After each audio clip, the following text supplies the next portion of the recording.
verse 14 hanggang verse 23. Marcos 7, verse 14 hanggang verse 23. Ang sabi sa 14, muling pinalapit ni Jesus ang mga tao at sinabi sa kanila, makinig kayong lahat. Tayo ba'y nakikinig? Makinig kayong lahat at unawain ang aking sasabihin. Yan ang sabi ng Panginoon sa kanyang mga alagad at maging sa atin man. Hindi nagiging marumi ang isang tao dahil sa pagkain pumapasok sa kanyang bibig, kundi dahil sa lumalabas dito. So yung pumapasok ka sa bibig natin, kapag tanggap ng iyong sikmura, hindi po yan ang pagpasama sa tao. Lalo't ipinagpipray mo, nalilisin niya ng salita ng Diyos at ng panalangin. Wala po kasing nilikha ang Diyos sa masama. Lahat ng nilikha ng Diyos ay mabuti. Amen po ba? Kahit basahin mo pinakaumpisa, walang nilikha ang Diyos sa masama. Lahat nilikha niya para kaining mayroong pagpapasalamat ng mga sumasampalataya.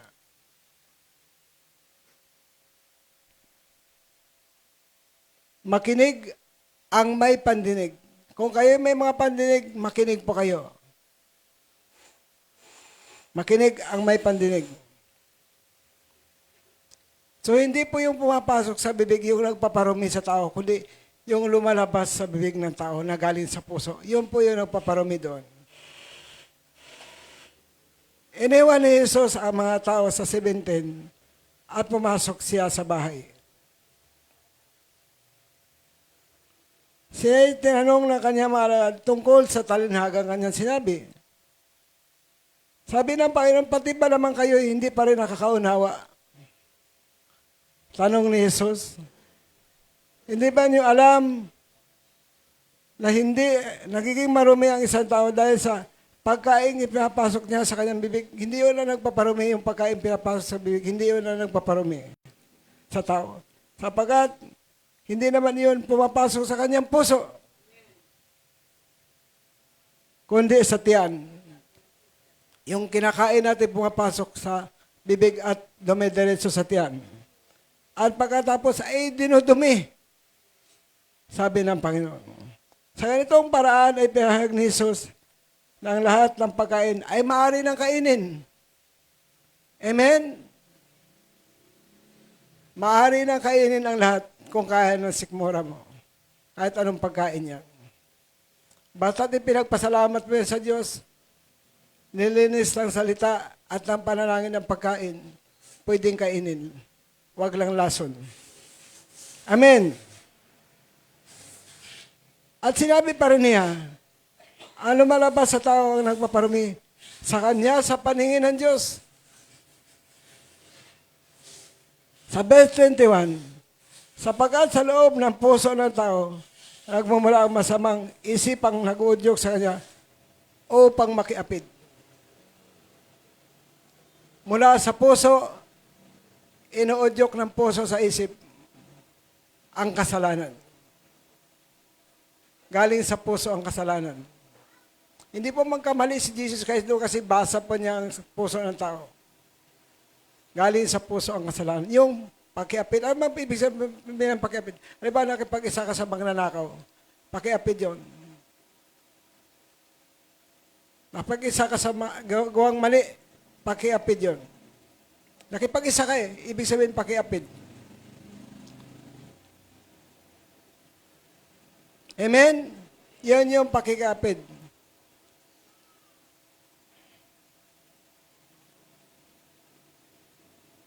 Galing yun sa puso ng tao. Yun yung nag-uudyok sa isip ng tao galing sa puso. Magnakaw, madaling intindihin yung magnakaw. Yung kinukuha mo hindi sa iyo pagnanakaw yun. Pumatay, may pagpatay kasi na intention, may pagpatay naman na hindi intention. May self-defense. kung may pagpatay talaga na intention, nakaprogram sa kanyang isip. Mangalo niya, ibig sabihin ng pangalo, yung may asawa ka at nakipagrelasyon ka sa iba. Ibig sabihin, hanggat buhay kayong dalawa, pagkasala, hindi pwede maghiwalay. Kasi pag buhay pa yung isa doon at nakipagrelasyon ka, pangalo niya po ang tawag doon. Kailangan mo na may mamatay para magkaroon ng kalayaan. Halimbawa, mamatay ang lalaki, malaya na yung babae. Mamatay ang babae, malaya na ng lalaki. Hanggat, kapag sila'y kasal, hanggat walang namatay, walang pong pwedeng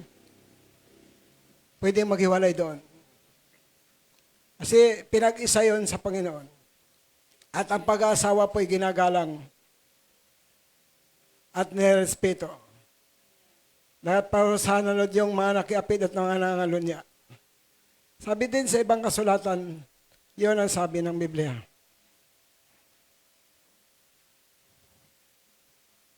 Mag-imbot. Ibig sabihin ng pag-imbot, yung pinagnasaan mo yung hindi sa'yo. Yan ang pag-iimbot. Nasa ano yan? Sa Exodus 20 yan eh. Verse 17. Huwag mong pagnasaang mangkin ang ari-arian ng iyong kapwa. Yung kanyang asawa, yung kanyang aliping lalaki at babae, yung kanyang baka at asno. At anumang pag-aari niya, huwag mong pagnasaang mangkin. Kasi kasalanan yan sa Diyos. Pag-iimbot ang tawag doon. Yung pinagnasaan mo hindi sa'yo. Amen. Pag-iimbot ang tawag doon. At ang pag-iimbot hindi maliit na kasalanan, malaking kasalanan sa Diyos. Lahat ng kasalanan binanggit ito, hindi maliit, kundi malaking kasalanan. Yun yung nagpaparumi sa tao. Sa paningin ng Diyos. Gumawa ng kasamaan tulad ng pandaraya. Galing din yan sa puso. Kahalayan. Galing sa puso. Pagkainggit. Galing sa puso. Panirang puri. Galing sa puso. Pagmamayabang at kahangalan. Yan po'y galing lahat sa puso. At inuudyok lang yan sa isip ng puso. Ang lahat ng masamang bagay nito, ang tawag dyan masamang bagay. Demonyo yan. Ay nanggagaling sa puso at dahil sa mga ito, naging marumi ang tao sa paningin ng Diyos. Amin mo ba? Yung mga kasalanan na yan, lahat ng binanggit, galing sa puso. Yan yung nagpaparumi sa paningin ng Diyos. At yung marami pang kasalanan hindi nabanggit yan.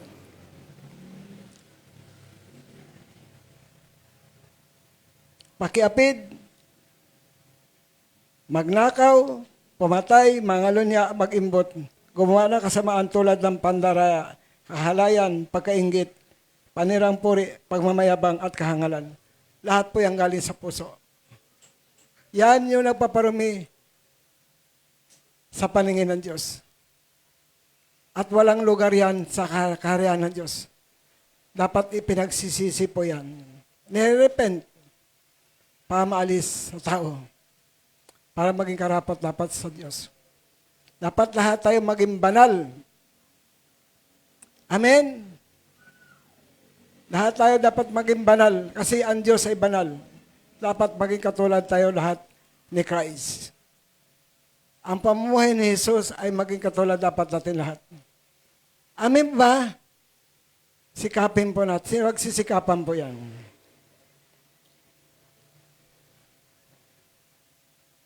Amen po ba? Amen. Tandaan po yung mga magpaparumi na yan sa tao. Yan ang nagpaparumi sa paningin ng Diyos. Yung mga kasalanan yan na aking binanggit. Sa panahon pa ni Lord yan, binanggit na niya ito. Upang ang tao ay makaiwas dito. Upang ang tao ay makapagsisi sa kanyang kasalanan at magbagong buhay at maging banal sa harapan ng Diyos. Tayo kasi may mga alam na natin yan. Alam minsan nabibiktima pa rin tayo ng kasalanan. Dumadating yan na parang sorpresa. Kasi yan, mga tukso yan mga sandata yan ng dyablo. Papasamain ang tao. Sa paningin ng Diyos, yan ang mga palaso ni Satanas. Yung mga kasalanan na yan. Daanan natin yung pagsuway ni Saul. Si Saul kasi ay taong sakim at mapag-imbot.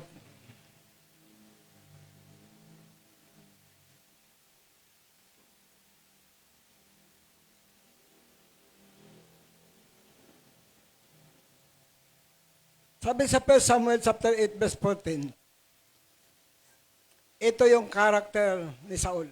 Dapat ang karakter ni Saul maging mabuting tao. Alang yung kanyang karakter, masamang tao. Mapag-imbot, sakim. O kunin din niya ang pinakamaganda niyong bukirin. Ubasan, taniman ng olibo at ibigay sa kanya mga opisyal. Yan yung ugali ni Saul, na hari ng Israel, nung kapanahonan niya. Kinukuha niya yung mga bukirin at ubasan ng kanyang mga kababayan at taniman ng olibo para ibigay sa kanyang mga opisyal. Mga nagpapalakas sa tao, ngunit sa Diyos nagkakasala siya ng malaki. Nagpapalakas sa tao, ngunit sa Diyos nagkakasala siya ng malaki. Kasi hindi kanya yun. Wala kang magawa, hari siya. Ito ay isang halimbawa ng kasamaan ng tao. O kunin din niya yung 10 bahagi ng inyong bukid at ubasan at ibigay sa kanya mga pinuno at opisyal sa palasyo. Yan yung kanyang karakter. O ugali. Yung mga 10 bahagi ng inyong bukid at ubasan at ibigay sa kanyang mga pinuno at opisyal sa palasyo. Yan yung kanyang masamang paugali o paging sakim o paging mapag-imbot. O kunin din niya ang inyong mga alila, babae at lalaki, at pinakamaganda ninyong baka, kabayo, asno, o pang magtrabaho pa sa kanya. Yung alipin na lalaki at babae, para magtrabaho sa kanya. O kunin din ang baka, kabayo, asno, yung mga pinakamaganda na kabayo, asno, baka ng mga tao, kukunin niya yon. Yan siya ang si Saul na hari ng Israel. O kunin din niya 10 bahagi ng inyong kawan at kayo gagawin niyang mga alipin. Di ba pag bininta mo yung kawan, may 10 bahagi doon na dapat dinadala sa templo? Kinukuha niya yun. At 10 bahagi ng ani sa bukid at ubasan, mga produkto doon, kukunin niya yun at ibigay sa kanyang mga leader sa palasyo. Yun yung kanyang ugali. Mapag-imbot. Ay ka po, sa templo yan dinadala. Hindi yan para sa tao, kundi para yan sa mga naglilingkod sa templo. Amin ba ba? Yun yung tamang direksyon doon. Kasi yun yung pinakapabor ng Diyos sa kanyang mga lingkod. Hindi para ibigay doon sa mga hindi naman naglilingkod sa Diyos. Kundi para doon sa mga naglilingkod sa templo. Kasi ikapo po, ayan po pag-aari po ng Diyos. Amen. So hindi na matigil-tigil si Saul sa kanyang pag-iimbot. Hindi niya makontrol ang kanyang sarili. Nawalan siya ng panampalataya sa Diyos, nawalan siya ng takot sa Diyos. Kaya ingatan yung inyong panampalataya. Kasi pag iyon ang nawala, gagawa ka ng kasalanan sa Diyos. Ipapraktis niyo ang inyong panampalataya na kahit mahirap, sumusunod ka.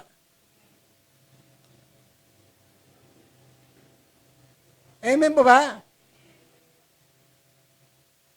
Yung 10 bahagi, dinadala yan sa templo. Tulad ni Abraham, si Abraham ang ating ninuno, ama sa panampalataya. Genesis 14, verse 20. Yung kanya ikapo, binigay niya kay Melchizedek na hari ng Salem. Si Jacob naman, sa Genesis 28 verse 22, ang kanyang ikapo, lahat ng kanyang income ay binigay niya sa Diyos. Sa Levitico naman, lahat ay kasampung bahagi. Lahat ng lupain, lahat ng produkto sa lupain, lahat ng bungang kahoy, lahat ng produkto noon ay sa Diyos. Binhi man, pananiman, lahat ng produkto ay sa Diyos. Yan ang sabi sa Levitico 27 verse 30. Ang lahat ay kasampung bahagi ng bunga ng lupain o ng bunga ng pananim o anumang produkto, babuyan man yan, bakahan man yan, kambingan man yan, tupahan man yan, manukan man yan. Lahat po ng produkto na yan ay alisan ng 10 bahagi at nakalaan sa Diyos. Amen po ba? Yun po yung direksyon ng ikapo. Nasa Bagong Tipan din po yan. Lagi ko tinuturo yan. Pasabihin na ang ikapo ay inalis, hindi po inalis. Kundi nandiyan pa rin. Mateo 23, Lucas 11, verse 42. Basahin niyo po maigi. Sabi ni Lord, tamang gawin ng pag-ikapo.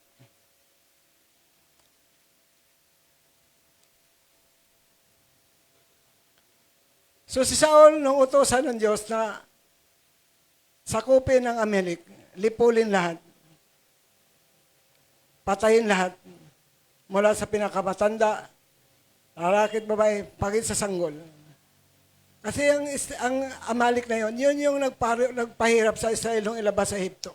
Nagalit ang Diyos sa bansa na yun. Kasi walang paggalang sa Diyos. Hindi niya kinikilala ang Diyos.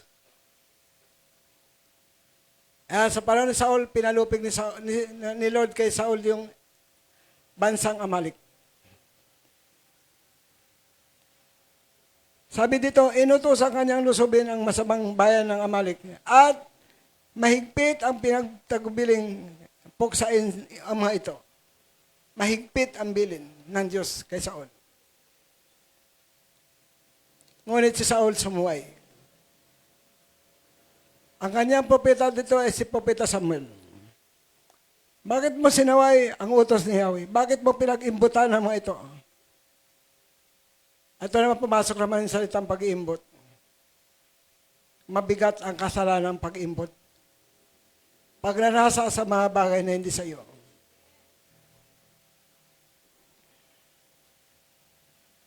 Hindi mo ba alam na ginawa mo'y malaking kasalanan sa Diyos? Ay, ang pag-iimbot ni pumaliit na kasalanan yan, malaking kasalanan sa Diyos yan. Sabi diyan, malaking kasalanan ang ginawa ni Saul na pag-iimbot. Sumagot si Saul, sinunod ko si Yahweh, pumunta ako, sa pinapuntahan niya sa akin, binihag ko ang hari ng Amalek, si Haring Agag. Ang sabi sa kanya, mahigpit na bilin, puksain lahat. Kasi kat mabuhay ang mga sangulan, nasa dugo pa nila ang rebelde sa Diyos, pag-rebelde sa Diyos. Paglaban sa Diyos, kaya pinapupuksa lahat. Pati mga hayop, pinapupuksa. Walang bubuhayin kahit isa. Tao, matanda, bata, sanggol. Yan yung pinakamahigpit na order sa kanya. Dapat 100% ang kanyang pagsunod. At hindi niya ito sunod. Kasi noong unang panahon, pag nanalo ka sa labanan, yung hari, parang pinaka-trophy mo siya. Pero ang sabi sa kanya, puksain lahat. Mula sa tao hanggang sa hayop. Huwag magtira, kahit isa. Yun ang mahigpit na order sa kanya ng Diyos. O utos sa kanya ng Diyos. At hindi niya ito sunod. Binihag niya ang hari. Yun ang pagkaintindi ko doon. Kasi pag nanalo ka sa labanan, parang pinaka-trophy mo yun eh. Dala mo sa buhay ang hari.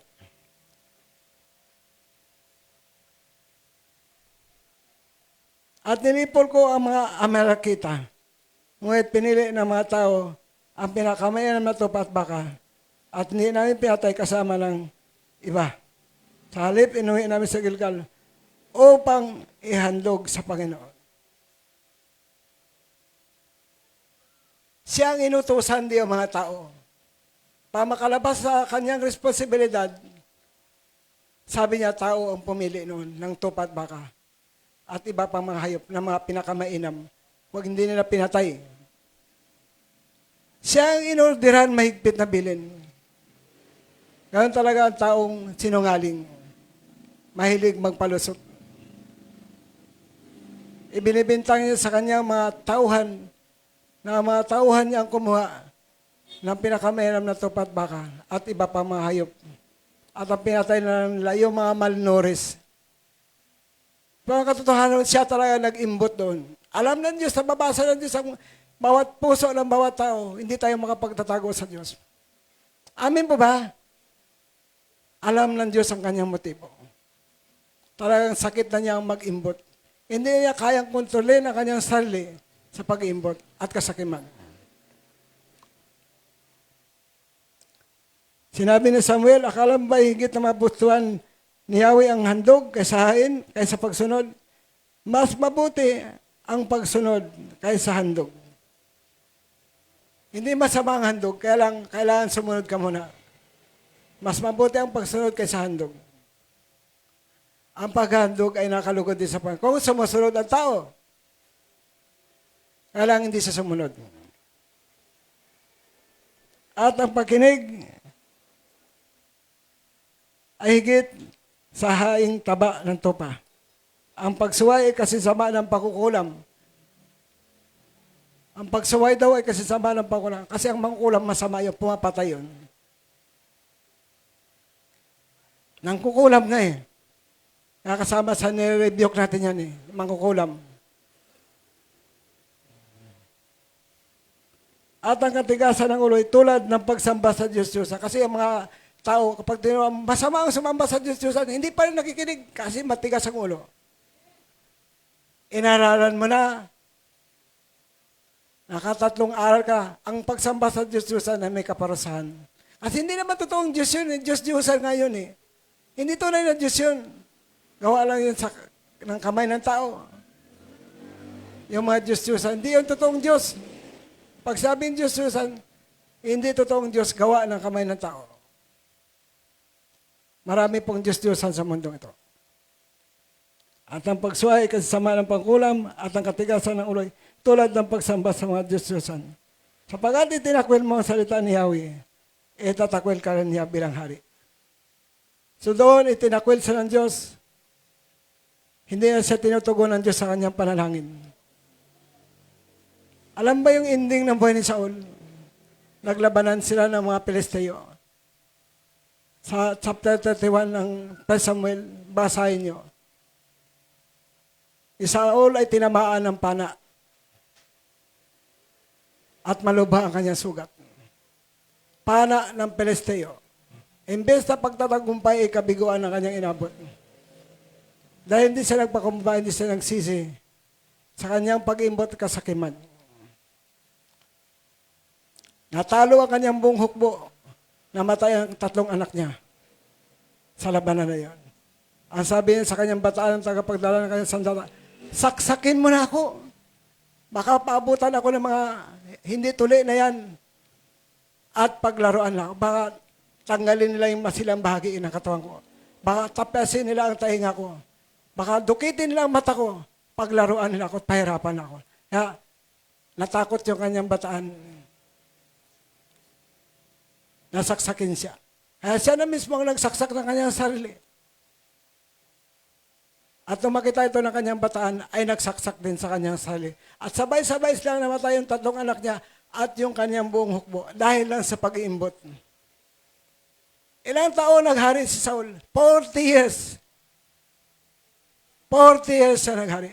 Ngayon mo sa ganung kasamaan na tao, maghari ng 40 years. Marami siyang pinerwisyo. Inaagawan niya ng lupain. Inukuha yung mga 10 bahagi ng kawan, ng ubasan, ng ulibo. Paibigay lang sa kanyang mga tauhan sa palasyo para magpalakas lang sa tao. Ngunit sa Diyos, nakakasala siya ng malaki. Amin ba ba? Yung 10 bahagi, yun 10%. Yun yung kasamaan ni Saul noong siya naghahari sa Israel. Kaya nagalit ang Diyos sa kanya. Itinakwil siya. At ipinalit si David sa kanya na may mabuting puso. Kaya, yung kasalanan, dapat ipinagsisi po yan. Dapat nagbabago ang tao. Hindi ka dapat manatiling matigas ang puso mo. Kasi wala kang magawa sa Diyos. May mga tao kasi sa loob ng church na matigas ang puso. Binabaliwala nila ang salita ng Diyos. Pagdating ng takdang panahon, ikaw po ang mag-aanin yan. Amen po ba? Hindi si pastor. Ayaw ko magkaroon ng compromise sa tao. Gusto ko maging tapat ako sa Diyos. Kasi kung itakwil man ako ng tao, magalit pa sa akin tao, wag lang ang Diyos ang magalit at wag lang ang Diyos ang magtakwil sa akin. Amen po ba? Pupunta naman tayo kay Akan.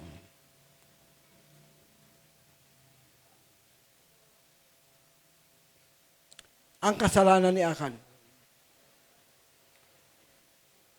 Alam mo yung sinapit ni Saul? Imbes na pagtatagumpay kabiguan. Nung basa ko yung kasalanan ni Saul, umiyak ko.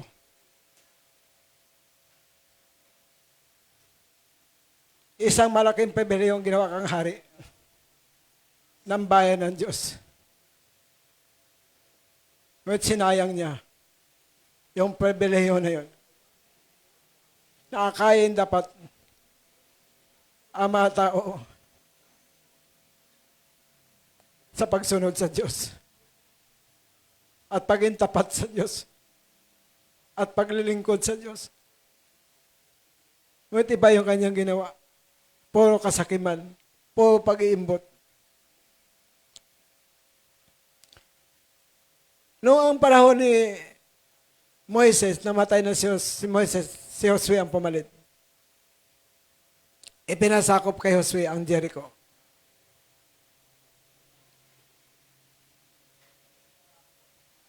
Sampo ng kanyang hari. Ang Jericho ay napakataas ang pader. Ngunit ginuho ito ng Panginoon sa pamagitan ng kanyang kapangyarihan. At napasok na itong walang sagat. Ngunit bago yun, nagbilin ang Panginoon.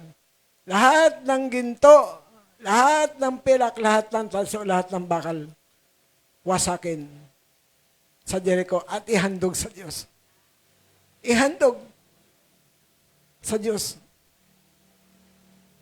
Lahat ng ginto, pilak, tanso, bakal, wasakin at pagkatapos ihandog sa Panginoon. Ibig sabihin, kanya na yon.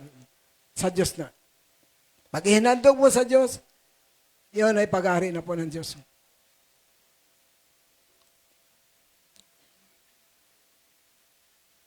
Ang ginawa ng Diyos, pinapila bawat lipi. At natapuan si Akan na siya ang nakasala. Kasi natalo sila sa bansang Ai. Nalagasan sila ng mga kawan. Dahil sa kasalanan. Hindi sila makaharap sa ilang kaway kasi may makasalanan sa kanila. Ganun yun, kapag sa loob ng church, sila sa loob din ng kaharian ng Diyos. Hanggat mayroong makasalanan, hindi tayo magtatagumpay. Kasi nadadamay tayo doon sa mga gumagawa ng kasalanan. Kasi, kumbaga, sa mundong ito, kapag may lindol, kasama ka sa lindol. Kasi nga, nandoon ka sa loob ng mundong yun. Ando ka sa area na kung saan nandun ang galit ng Diyos. Kasi ang lindol, galit kasi ng Diyos yan. Kung saan may lindol, nandoon, nakasentro ang galit ng Diyos. Job chapter 9. Doon nakasentro ang galit ng Diyos kung saan ang lindol. Job chapter 9. Jeremiah chapter 25. Mababasa niyo yan doon. Kung saan yung mga sakuna, mga bagyo, nandoon yung galit ng Diyos. Kasi ginigising sila ng Panginoon. Kasi maring sumasamba sa Diyos-Diyosan ng mga tao. Maring umiral yung kasakiman, kadamutan, paging makasarili, o pag-iimbot ng tao. Ay kung yung pag-aari lang ng kapwa mo, bawal pag nasaan, yung sa Diyos pa kaya? Amen? Yung pag-aari ng kapwa mo, bawal pag-imbutan, bawal pag nasaan, yung sa Diyos pa kaya pinag-imbutan mo? kawalan ng panampalataya sa Diyos. Paghihinayang lagi. Kawalan ng panampalataya sa Diyos. Kaya ganun nangyari, kaya nag-imbot ako kasi negative. Tumitingin lagi sa sarili. Hindi tinitingnan ng Diyos. Yung mga gawa ng Diyos, hindi tinitingnan. Amen pa ba? Ang Diyos ay may pangako sa atin. At yung pangako niyan, tulad ng Galatians chapter 3, verse 13-14, ang pagpapala na yan pangako sa atin. At ang Holy Ghost pangako sa atin. Makamit sa pamagitan ng pananalig kay Kristo Jesus. Kapag nawala ang pananampalatayang yan, susuway at susuway ka sa Diyos. Kaya ingatan niyo ang inyong pananampalataya sa Diyos. Alagaan niyo lagi ang inyong pananampalataya. Bantayan niyo lagi ang inyong mga puso.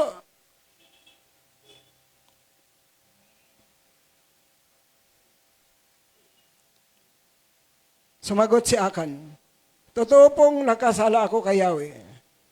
Sa Joshua chapter 7, verse 20 hanggang 21. Kasi huli na siya eh. Ang Diyos ng Israel nakasala ako sa mga bagay na samsam ko sa Jericho. May nakita akong mamahaling balabal na yari sa Babylonia. Kasi noong unang panahon, labanan din eh. Maring nakuha yun sa Babylonia. O maring, may mga pagregalo din noong unang panahon eh. Kaya nakarating sa Jericho. Halos 8 librang pilak. At isang baritang ginto na mahigit 2 libra. Kinuha ko mga yon at ibinaon sa loob, sa lupa, sa loob ng aking tulda. Nasa ilalim po ang pilak. Binaon niya doon. Involved din yung kaya asawa, mga anak. Kasi habang binabaon niya yon, kasi pag nabubulag ka ng kasalanan, akala mo hindi ka nakikita ng Diyos. Kasi akala mo naitago mo sa tao pa sa Diyos, hindi mo maitago. Yung kanyang ginawa. Ano yung sinapit ni Akan? Leader din yun ng Israel, o pinuno ng Israel. Natukso din sa talas ng pag-imbot. Ang ginawa sa kanya ng mga Israelita, dahil napahamak ang mga Israelita, nalagasan sila ng 30 mahigit na kawal dahil sa kasalanan ni Akan. Sa pagsalakay sa bansang Ai. Pinagbabato sila hanggang sa mamatay. Tapos sinunog sila. Saka lang humupa ang galit ng Diyos nung mawala na yung isa sa makasalanan. Yun yung kabayaran ng kanyang pag-imbot. Amen? Kasi pinahamak niya ang Israel dahil sa kanyang pag-imbot. Hindi sila makaharap sa kanilang kaaway dahil mayroong makasalanan na kasama. Natalo sila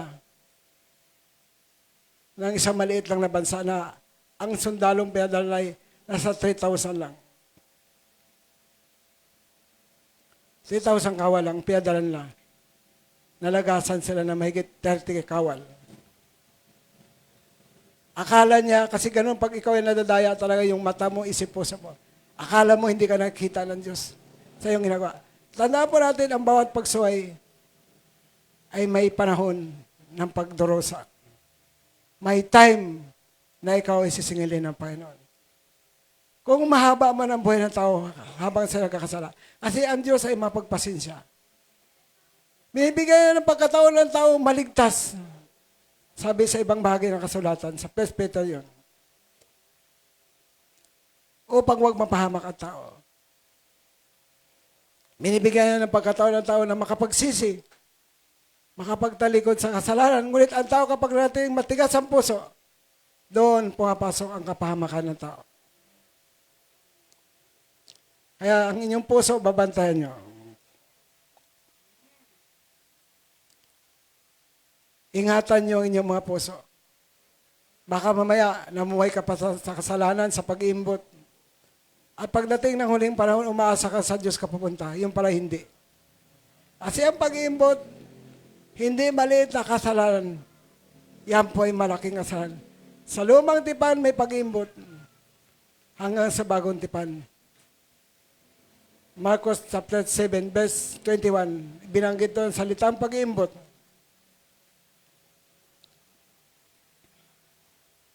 Ephesians chapter 5, verse 3 hanggang verse 5.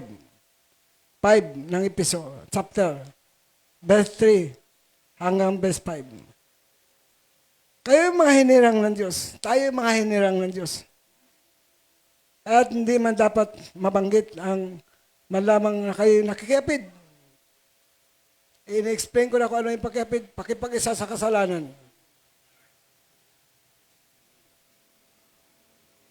O gumawa ng anumang uri ng kahalayan. Galit din ang Diyos sa mahalay. Di ba? Kaya ginawa sa Sodom at Gomorrah dahil sa kahalayan ng mga tao. Mga bakla kasi mga tao doon. Ayaw ng babae, gusto lalaki. Yung mga pagkipagtalik ng kapwa lalaki, kapwa babae, mahalay ang tawag doon. Kasuklam-suklam sa Diyos yun. Kasi hindi yun ang disenyo ng Panginoon. Yung lalaki, nakadesign sa babae. Hindi yung lalaki sa lalaki, babae sa babae. Kasuklam-suklam sa Diyos. Kaya palalahanan nyo yung inyong mga anak. Hindi yung pupunta sa langit kapag hindi sila nagsisi. Kung ano yung design sa iyo, yan ang tatayuan mo. Huwag kayong magkulang kasi pag nagkulang kayo, parang pinabayaan mo sa mahulog sa impyerno. Dapat natin palalahanan lagi. Ako mga anak ko lagi kong pinalalahanan. Hindi ako kumpumisong tao. Lagi ko silang sinasaway kapag mali. Kapag nakita ko mali, pinapangka ko. Mali ang ginagawa mo. Itama mo ang buhay mo. Hindi ako nagkukulang sa pagpapalala sa kanila. Sa mga anak namin, hindi ako kumpumiso sa kanila. Amen po ba? Kasi pag nagkaroon ka ng kumpumiso, problema yun. Kaya ang ating Supreme Court, dapat hindi sila nakukompromise sa pag-ayos ng batas. Kasi maligalig ang ating bansa ngayon dahil sa pagkabahagi ng mga fake news, mga pagsisinungaling, pagnanakaw sa pera ng kaban ng bayan, maligalig ang ating bansa. Walang pagkakasundo. Ay yung ating panalangin na mawala. Amen po ba? Hindi nagkakasundo. Pas kasi matalino po. Ang totoong matalino, yung talagang sumusunod sa Diyos. Hindi yung mga hindi sumusunod sa Diyos. Mangmang yung walang alam sa Diyos. Mangmang yung walang alam sa salita ng Diyos. Amen ba? Matalino na sila sa sarili nila. So, pagdating sa salita ng Diyos, wala silang alam, kaya mangmang sila pagdating sa buwan. Kasi ang tunay na matalino, yung sumusunod ka sa utos ng Diyos. Sumusunod ka sa salita ng Diyos, yun yung tunay na matalino.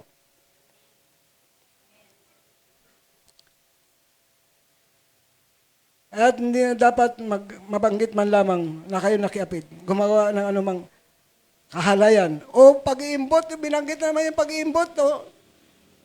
Sa lumang tipat, sa bagong tipat. Ibig sabihin, talaga napaka-importante yung salitang pag-iimbot.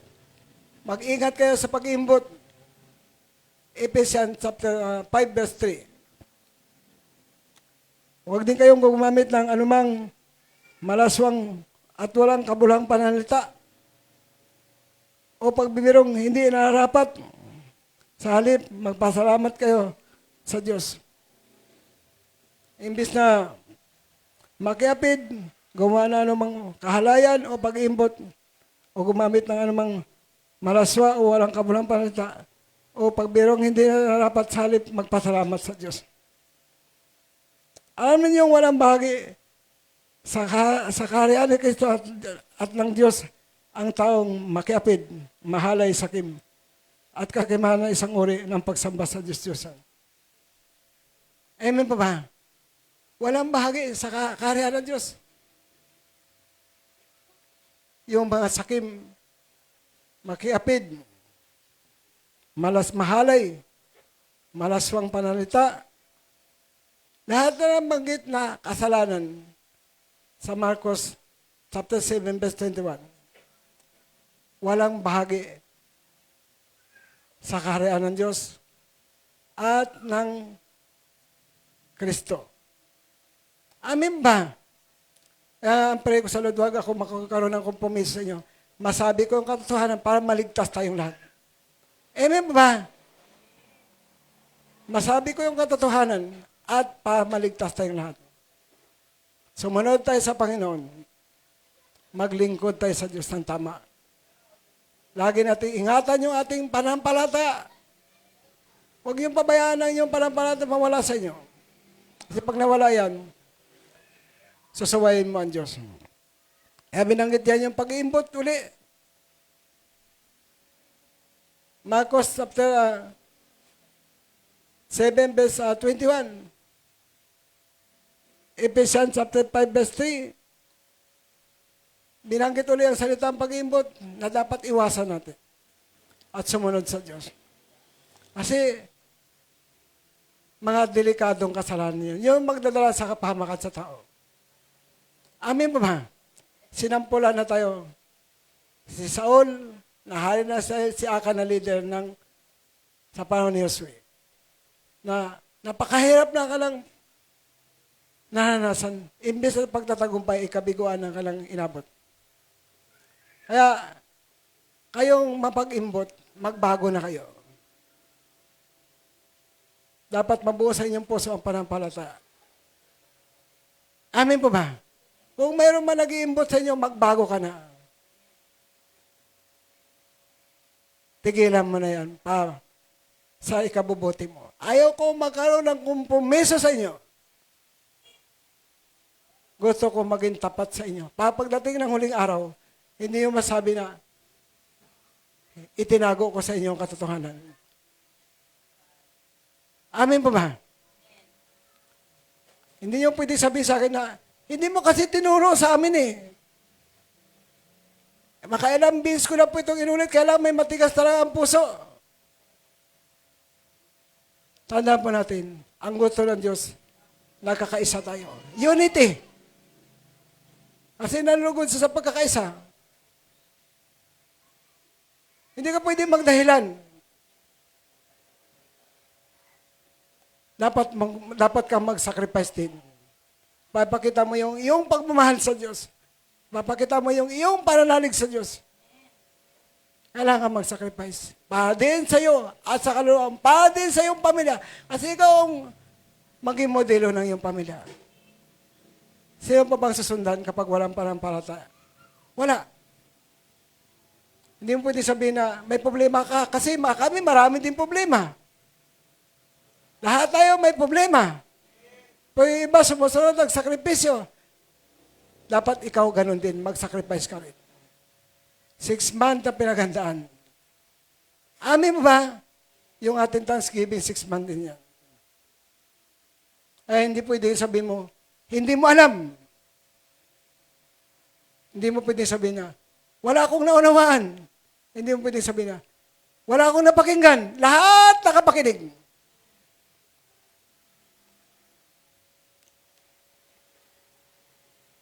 Hebreo, chapter 3, verse 12 hanggang 13.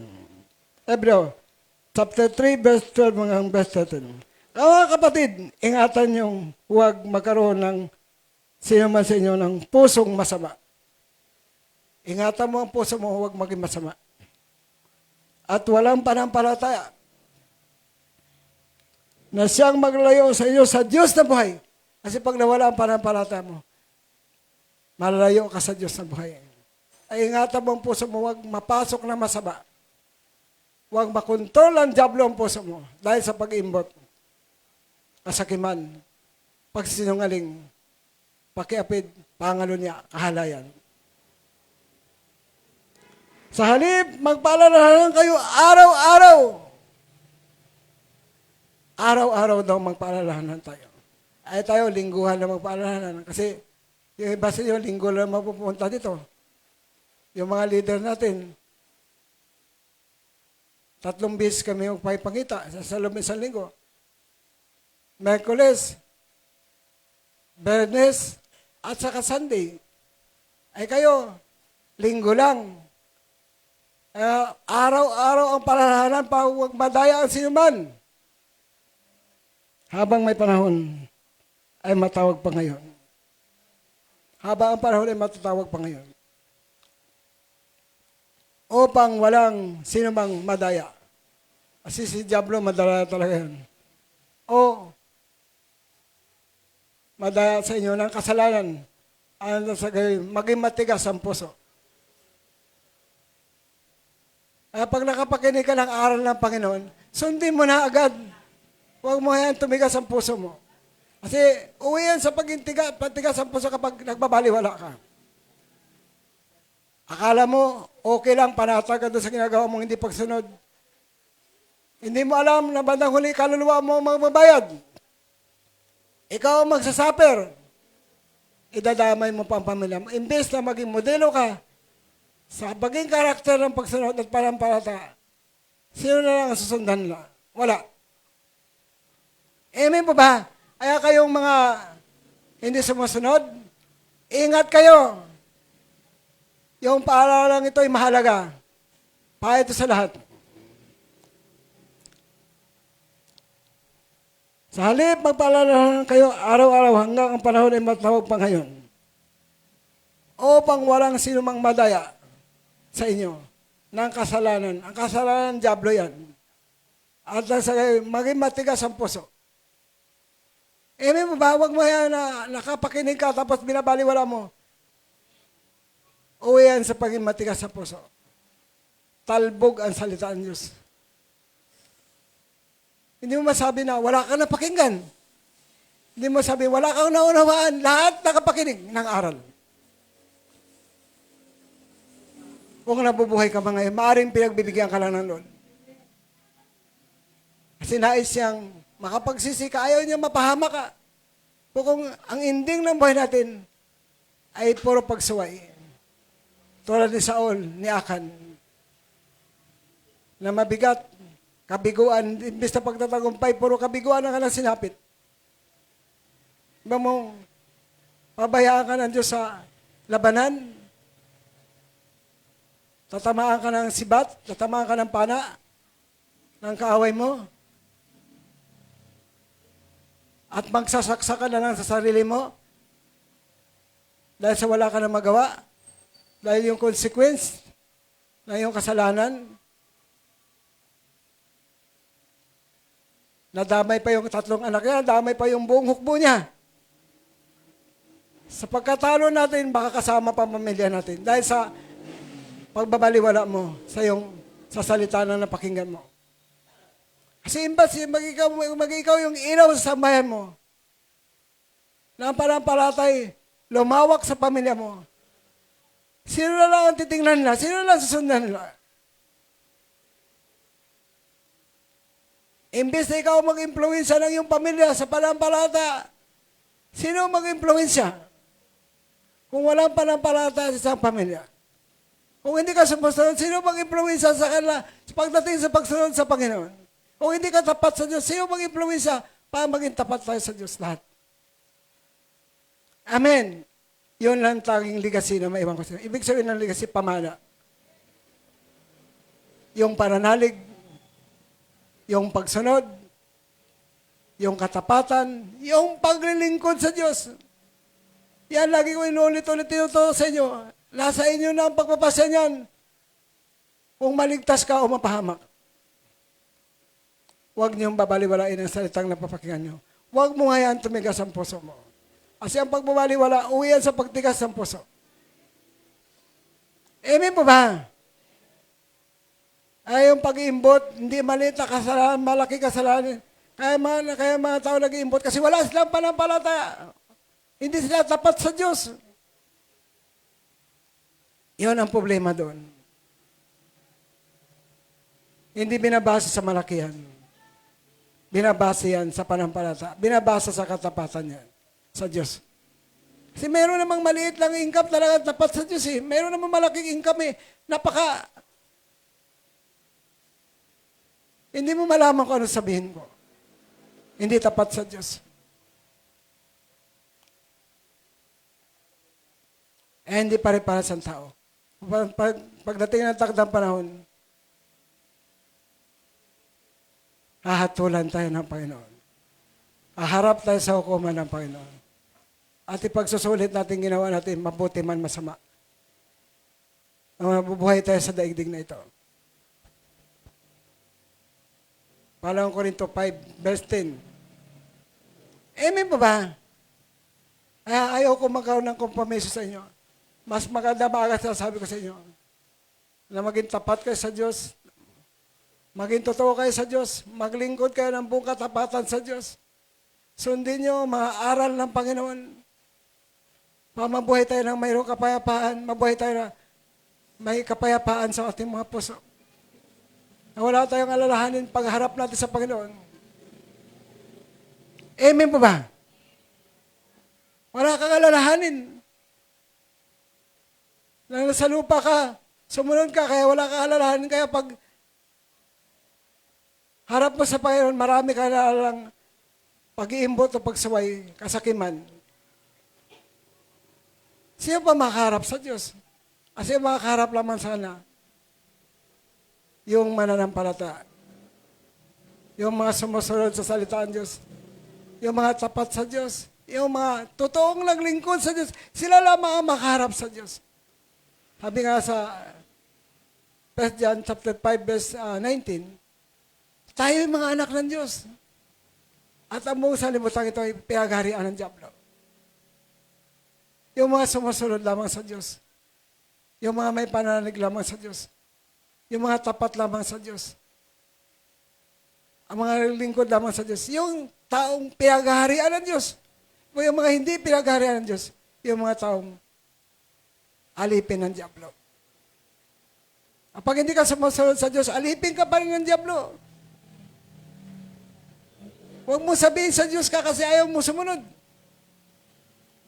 Amen ba ba? Matigas ang puso mo. Yun ang puso yung bantayan nyo. Kapag napakinggan mo yung aral o salita ng Diyos, huwag mo nang patigasin ang puso mo. Magpasya kang sumunod. Kasi pag sumusunod ka, doon mo makita yung ikaw pala pinagpapahala ng Diyos. Amen pa ba?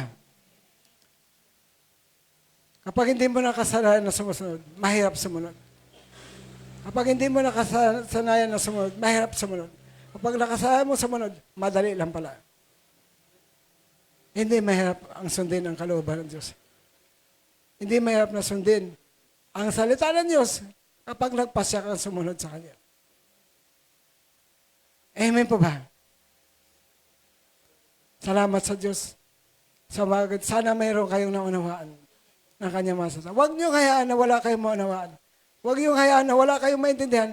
Huwag niyo hayaan na ang inyong napakinggan ay baliwala inyo. Ipamuhay po natin yung ating napakinggan. 10 na po si Saul. 10 na po si Akan. Na imbes na pagtatagumpay, ay kabiguan po ang kanilang naranasan dahil sa kanilang pag-iimbot. At ang pag-iimbot nila sa lumang tipan, Marcos chapter 7 verse 21, nandun yung pag-iimbot. Ephesians chapter 5 verse 3, nandun yung salitang pag-iimbot. Hanggang sa bagong tipan, nandiyan, ibinibili ng Panginoon, huwag kayong mag-imbot. Dahil kasalanan sa Diyos ang pag-iimbot. Ang sa Diyos ay sa Diyos, at sa tao ay sa tao. Kunin mo para sa iyo at ibigay mo para sa Diyos. Para wala kang problema sa Panginoon. Amen po ba? Amen. Maluwag ka ba mapagsabi ng amen? O ma-agree ka ba sa mensahe? Ibig sabihin ng amen o ma-agree ka? O hindi ka makapagsalita kasi hindi ka agree. Tandaan po natin. Ang pagsuway ay nagbubunga ng kamatayan. Ang pagsuway ay nagbubunga ng kaparasahan. Ang pagsuway ay hindi maganda ang kahantungan mo. Mainit po ang impyerno. Marcos chapter 9, verse 43 hanggang 48. Ang impyerno po may apoy, hindi mamatay. May uod na hindi mamatay. At siyang magpahirap sa tao kapag nahulog siya sa impyerno. Pahayag 21 verse 8. Lahat ng makasalanan ay mapunta sa apoy at asupre. Apoy at asupre ang kanyang pagbagsakan. Kailangan natin magsisi. Magbalik loob sa Diyos. Magkaroon ng pananalig sa Diyos. Sundin ang mga salita ng Diyos. Maging tapat sa Diyos. Maglingkod sa Diyos ng buong katapatan. Buong puso, buong kaluluwa. Salamat sa Diyos sa mga ito. Paalala ko sa inyo mga kapatid. Pananagutan ko kayo sa Diyos. Kaya itinuturo ko yung mga bagay para sa iyo yung kabuti. Hindi para sa iyo yung kakasama.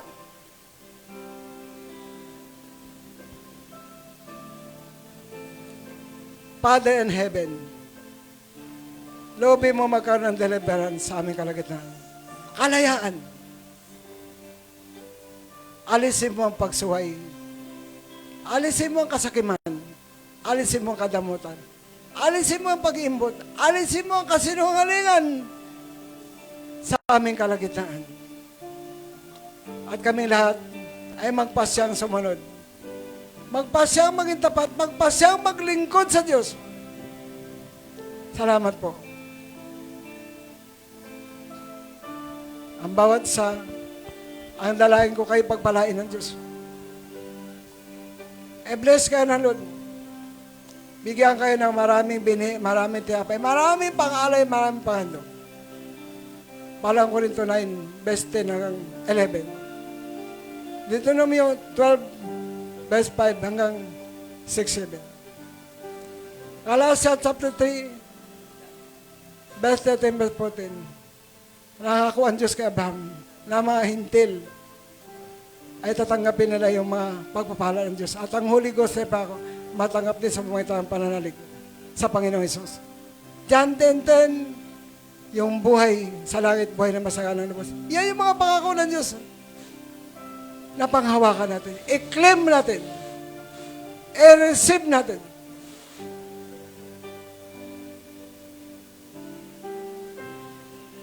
Salamat, Panginoon, sa mga ito. In Jesus' mighty name, Amen. Amen.